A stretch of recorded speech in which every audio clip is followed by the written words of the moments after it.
This is kvci.blogspot.com. I'm George Rhynes on YouTube channel. That's Boston G.B.R. You have watched 13 of my videos, and I promised you that I was going to have one of my employees that worked in sporting goods at store 2615. This is, give him your name. Chuck Judge.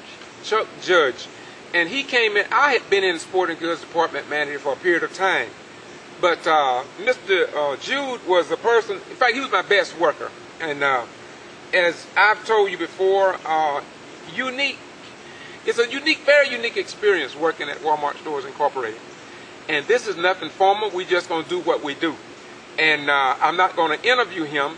I just want him to tell his story in terms of what does he think about his Walmart experience. His letter is already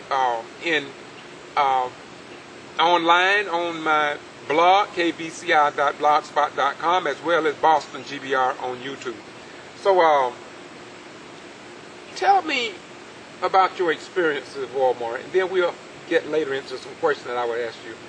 Okay. Just tell us your... Yeah. As I pointed out in the letter, originally I was a Walmart patron, and as time went by, I applied for a job there for Christmas income at as a cashier, and I was offered a full-time job there after a short period, and they kept asking me to leave my other job and do them full-time, and eventually I did, and I have lived to regret it.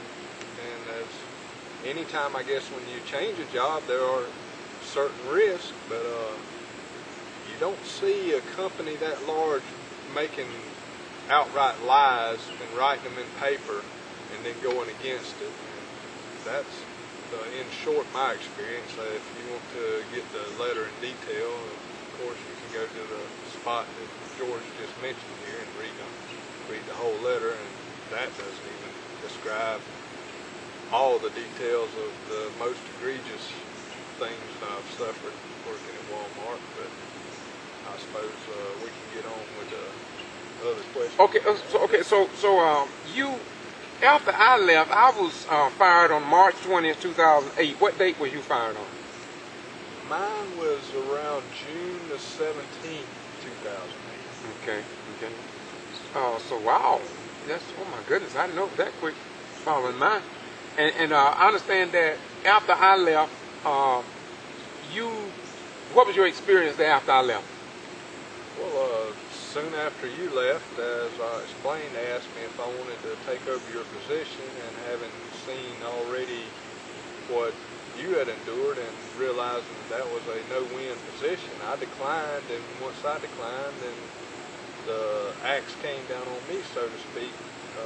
I began being requested to do things that were specifically either against Walmart policy or common sense, or even the main thing was all the heavy lifting that was agreed upon before I started that I would not have to do because of pre-existing injuries. And then, as I said, once I wouldn't accept the Department 9 manager's job. Okay, so other words, after I left, they needed a replacement for me, and they mean to tell me that they offered you that job? Correct. And why did you turn it down? Or did you turn it down? Did you accept it? No, I turned it down. Matter of fact, they asked me 2 or 3 times, and I just said by then I wasn't even getting tired of working there, but I had quit my other job and couldn't afford, just to up and quit. But to answer your question, seeing the way they treated you made me not want to have any part of that position. And in your letter, you tried to describe that in your letter as, how did you put it, trying to reach behind your back, or just all the employees had to do that? How did that, what was that? Well, I think the words I may have used was a little hillbilly-ish, reaching around your ass to scratch your elbows. Right. Sort of thing. Yeah. And what did you mean by that, really? Well, it's like if someone were to say, if I said, George, will you hand me that pine cone over there? But I want you to walk all the way around the block and get it for me, and then come all the way back and bring it here, even though you could just hand it to me right there. And, well, you well know that was a lot of what went on out there. It may not have been that specific of incidents asking you to go get a pine cone, but to get specific, they would ask you to build stuff up in the floors, and then tell you to take it. Somebody else would come along and say, take it back down, and then the person who asked you to do it would come back and say, why come my request hasn't been honored yet? And then, of course, you're left in the middle because you're told that you're supposed to respond to whoever your manager comes along. You're supposed to respond to their request at that time. And when you got 2 or 3 managers telling you to do 2 or 3 different things simultaneously, well, puts you having to, be in 2 places at one time, which is physically impossible. Okay, so what if what they find me under the heading of inability to perform job? How do you define inability to perform job compared to what I did it and when I was in position? Well, first off, you have to know what your job is to whether you can do it or not. I mean, if you're given this big vague job description that doesn't describe what it is you're supposed to do, then how do you even classify inability? You mentioned about the not being trained, and that was one of my concerns. That here you were the manager, but most of the time I seen you, they had you out in the back rooms lifting stuff, just was merely moving merchandise around, and that never clicked with anything. I've been a manager before, and I've had my own business, and that never clicked with managerial duties that I know of. And my idea of a manager were we were to come answer to you, and you were to direct us to about taking care of the customers or the floor and whatnot. Well, excuse me, but who was the managers of sporting goods then? If I didn't manage, who gave us all the decisions? Who made all the decisions? If I didn't make them, who made them? I guess essentially the store manager, Hal. And assistant manager, right? They was the one. So it's really just like a flunky.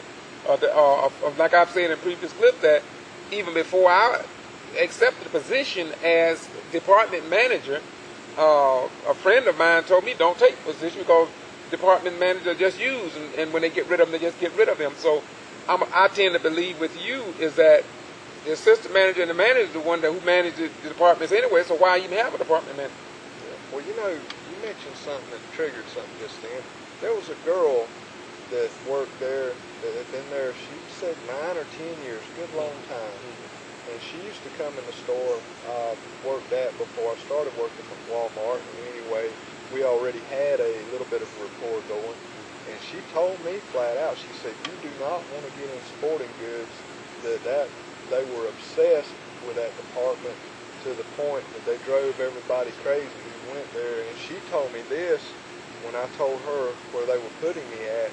And I blew it off. I didn't think nothing about it other than maybe she just didn't have the ability to do it. But after a short period of working with you and like, the thing we went through with several other employees that wouldn't pull their weight. That's right, yeah. And the ones dead weight.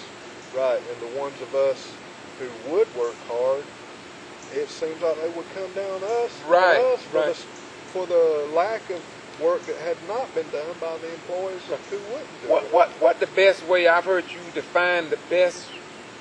There's a term that you use in terms of saying box movers. How do you say? What type of employees do they really want at that store 2615? Well, what I could see is they simply wanted glorified box shufflers. They would give you a title, but from what all I could see, the managers were simply box movers. They were mules, I believe was the term. Right. Bionic box movers or whatever. So now, who do you see?